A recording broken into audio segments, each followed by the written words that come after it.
అనారోగ్యం కలిగినప్పుడు ఎవరైనా ఆసుపత్రికి వెళ్తారు. డాక్టర్లు, సిబ్బంది అందించే సేవలపై నమ్మకం ఉంచి వారికి వచ్చిన వ్యాధి వెంటనే వివరాలను కూడా చెబుతుంటారు.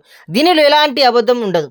అయితే కరీంనగర్ జిల్లా కేంద్రంలో జరిగిన ఘోర సంఘటన వారిపై ఉంచిన నమ్మకాన్ని వమ్ము చేసింది.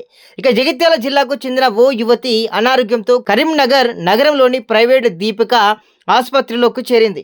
వైద్యులు చికిత్స నిమిత్తం ఆమెను అడ్మిట్ చేశారు. రాత్రి వేళలో ఆసుపత్రి కాంపౌండర్ దీక్షిత్ అనే వ్యక్తి ఆమెకు మత్తుమందు ఇచ్చి ఘోర అత్యాచారానికి పాల్పడినట్లుగా మనకు తెలుస్తూ ఉంది. ఈ ఘటన వెలుగులోకి రావడంతో యువతి ఎదుర్కొన్న మానసిక, శారీరక వేదనను మాటల్లో చెప్పలేనిది. వైద్య సేవలు పొందాల్సిన చోటే ఇలాంటి అమానుషం జరగడం ఆమె జీవితాన్ని చిదిమేసింది. దీంతో ఆసుపత్రిలోని భద్రతా వ్యవస్థ, సిబ్బంది నియామక విధానాలపై ప్రశ్నలు తలెత్తాయి. ఇక రోగుల రక్షణలో నిర్లక్ష్యం వహించడం సమాజాన్ని కుదిపేసే అంశమైంది. ఇక బాధిత కుటుంబం పోలీసులకు ఫిర్యాదు చేయగా పోలీసులు తక్షణమే రంగంలోకి దిగి ఆసుపత్రి సీసీ ఫుటేజీ సేకరించారు. నిందితుడు పనిచేసిన గదిని సీజ్ చేసి దర్యాప్తును వేగవంతం చేస్తున్నారు.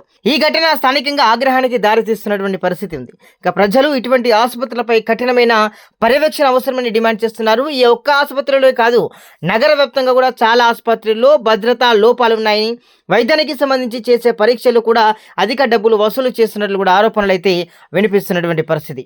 అయితే భారతదేశంలో అత్యాచారంపై భారతీయ శిక్షా స్మృతిలో ఐపీసీ 376 సెక్షన్ ప్రకారం కఠిన శిక్షలు ఉన్నాయి.